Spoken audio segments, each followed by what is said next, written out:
नमस्कार, उत्तराखंड समाचार में आपका स्वागत है। मैं देवेंद्र प्रसाद। सबसे पहले मुख्य समाचार। राज्यपाल गुरमीत सिंह पहुंचे चितई गोलू मंदिर और जागेश्वर धाम। धार्मिक स्थलों की दिव्यता और प्राकृतिक सौंदर्य से हुए अभिभूत। सब परिवार संग पूजा अर्चना कर मांगी देश की खुशहाली।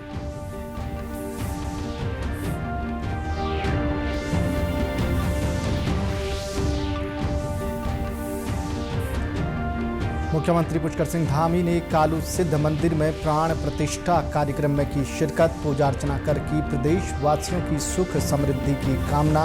कहा, आध्यात्मिक स्थलों का संरक्षण और विकास सरकार की प्राथमिकता।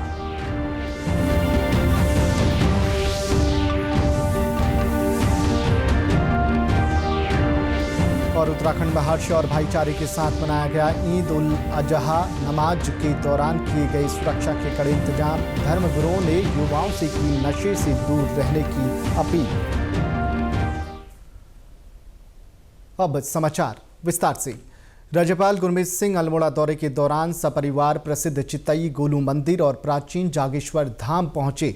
इस धार्मिक यात्रा के दौरान उन्होंने विधिवत पूजा अर्चना कर देश और प्रदेशवासियों की सुख समृद्धि और खुशहाली की कामना की।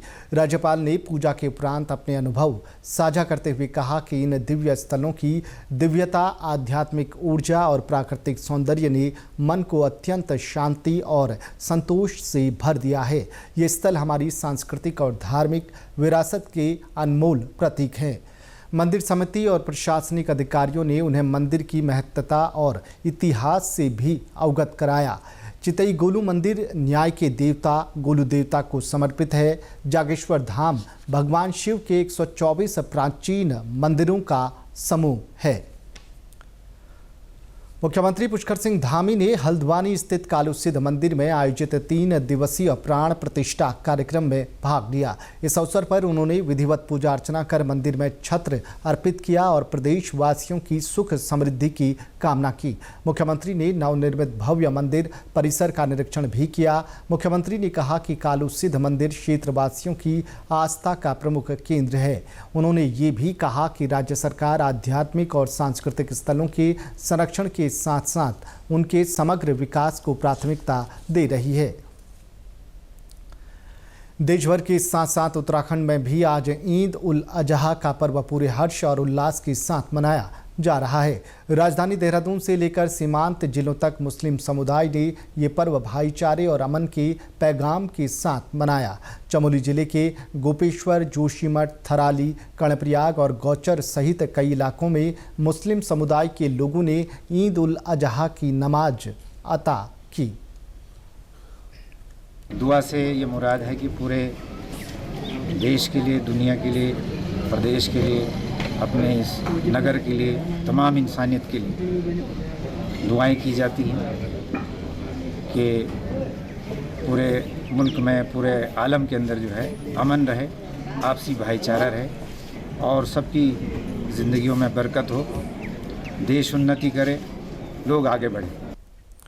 बागेश्वर जिले में भी ईद उल अजहा भाईचारे के साथ मनाया गया। मुख्य नमाज बागेश्वर नगर की जामा मस्जिद में अता की गई, जिसमें बड़ी संख्या में लोगों ने भाग लिया। इसके लिए सुरक्षा के कड़े इंतजाम किए गए थे। जितने सुकून, जितनी शांति से हमारे बागेश्वर जनपद में ईद मनाई जाती होगी या कोई भी त्यौहार मनाया जाता है, वो कहीं नहीं मनाया जाता होगा। इतना आपस में भाईचारे का सौहार्दपूर्ण जो मेला है वो यहीं बागेश्वर में ही लगता है। आज भी हमारे यहाँ पर लगभग 540 लोगों ने जो है यहाँ पर ईद की नमाज अदा की। मुफ्ती बिलाल कासमी ने कहा कि इस मौके पर युवाओं से नशे से दूर रहने की अपील की और समाज में अच्छे कार्यों के लिए प्रेरित किया। कि जो हमारे अंदर बुरी आदतें आ गई हैं, ख़ास तौर से हमारे नौजवानों के अंदर, उनको छोड़ना है। जिसमें बुरी आदतें ख़ास तौर से नशा है और इसी तरह और जितनी भी बुराइयां हो सकती हैं, हमने यही सबको कहा है कि उनको छोड़ना है और उसको छोड़ने के लिए खुद भी नहीं छोड़ना बल्कि मेहनत करनी है, सबको छुड़वाना है। केंद्र सरकार की महत्वाकांक्षी विकसित कृषि संकल्प अभियान योजना 2025 के तहत उधम सिंह नगर जिले के ग्राम सैजना नारायणपुर कनकपुर में शिविर का आयोजन किया गया। इस शिविर में आए किसानों को कृषि वैज्ञानिकों के अलावा विभिन्न विभागों के अधिकारियों ने संबोधित किया।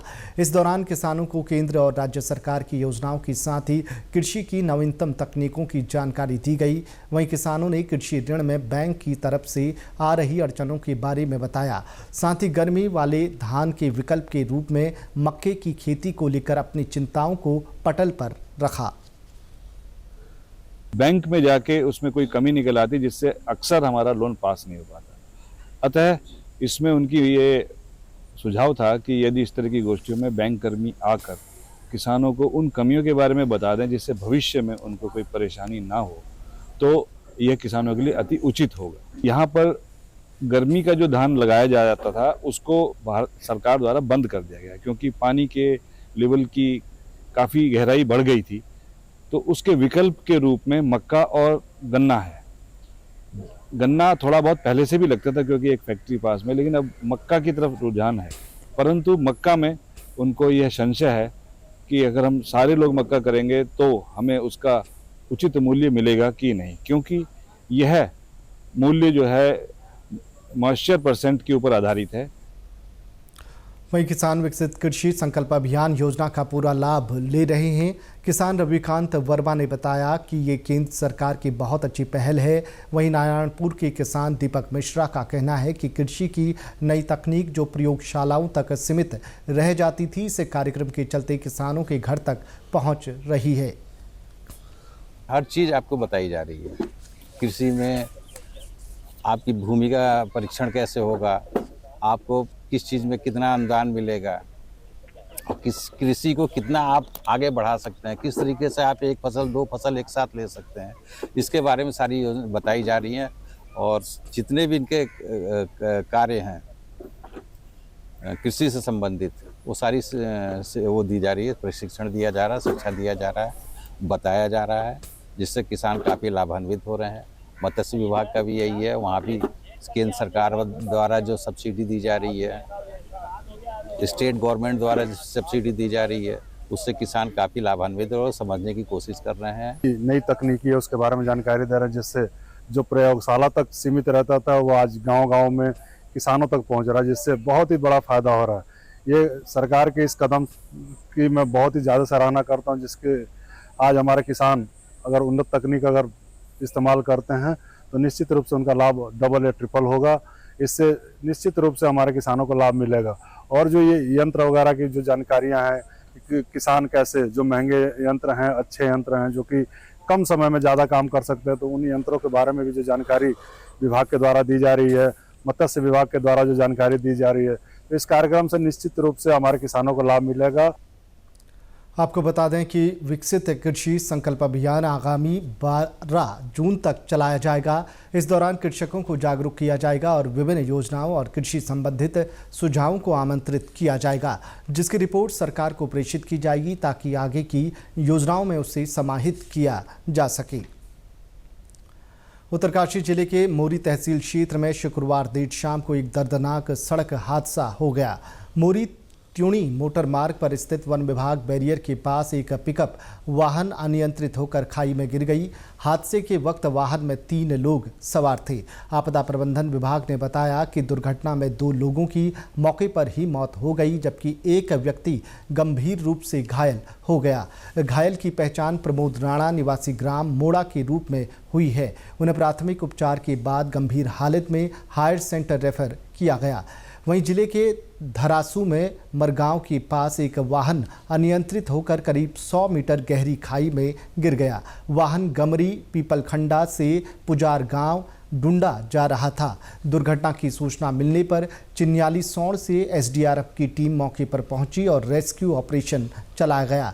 वाहन में चालक समेत 7 लोग सवार थे, जिनमें एक महिला की मौके पर ही मौत हो गई, जबकि 6 अन्य गंभीर रूप से घायल हो गए।